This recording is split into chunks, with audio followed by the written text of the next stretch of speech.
say, Reginald, this is quite an impressive building you have here. Why, thank you, my dear Worthington. Yes, I just had it finished as I liked within the past month or so.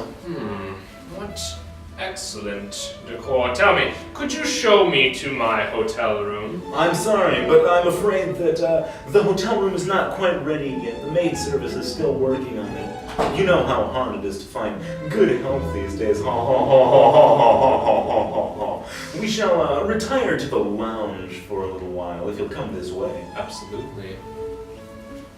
I say, Reginald, this is quite an excellent lounge. Yes, we just recently had it refurnished. Quite. Yes. Can I offer you a seat? Absolutely. Quite nice, quite nice. Indeed. I say, my dear Worthington, would you care for a glass of wine? Absolutely, Reginald, thank you. Oh, stupid Jimbo. Will you bring over some wine? Come here. For the last time, it's Jake. No. Oh, how droll, stupid Jimbo. How droll. I've been meaning to fire him. Indeed. Perhaps later this evening. Perhaps. I do say, my dear Worthington, are you enjoying your wine? I am indeed, Reginald. Thank you for this wine. This is by far one of the finest wines I've ever had in my entire life. Tell me, where did you get such a wine?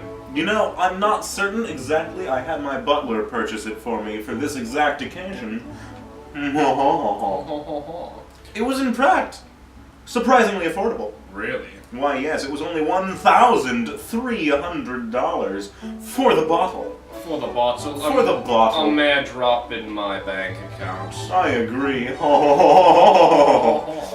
You know, such fine wines as this do make excellent puzzles for the avid wine taster. Really? Why, yes, allow me to demonstrate. Of course. The wine is Italian in origin. Northern Italy. 1962 vintage. An excellent time. The grapes were picked exactly 2 days past their prime ripeness, but I have to say that did not ruin the final product at all. That is good to hear.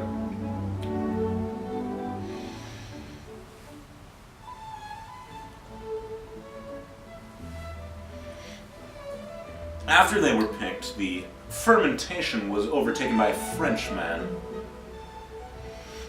He had an IQ of 122, I must say, surprisingly high for that field of work. Indeed.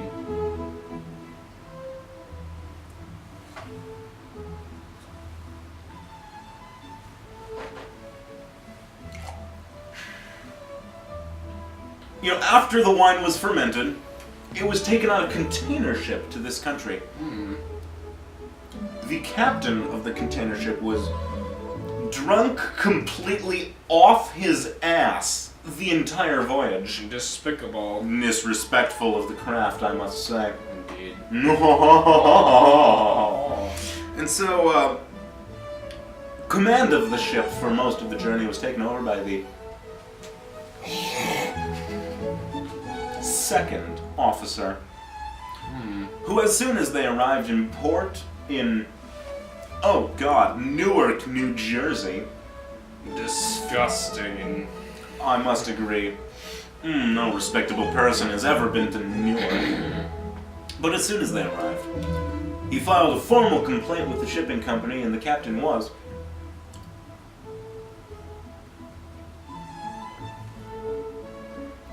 fired immediately from his post. Tragic. Really. I should disagree. Really. He sounds a despicable man. I should not want to see him in my life, and so why should one of the companies that I have employ him? So no company should really employ him. I see your point, Reginald. You make an excellent argument against me. I must say that I reform my argument, and I agree with you. My debate skills have since sharpened since we last met. Indeed. No. Oh. After coming into the port in New Jersey, it was quickly transferred over to the city of New York. One of the more respectable parts. Indeed. It was housed in a wine cellar and finally aged for 40 years before 2002. Another good year for wine. Quite.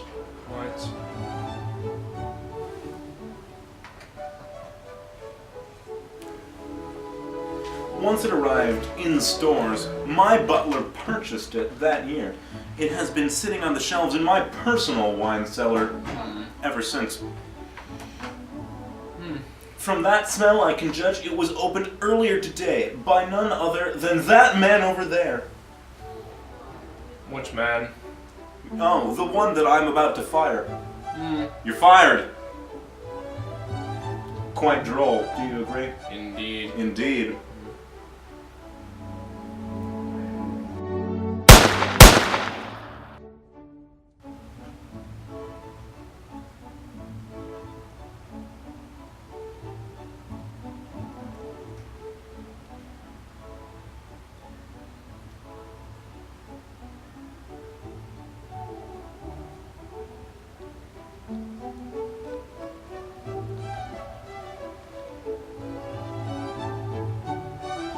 Ha ha ha!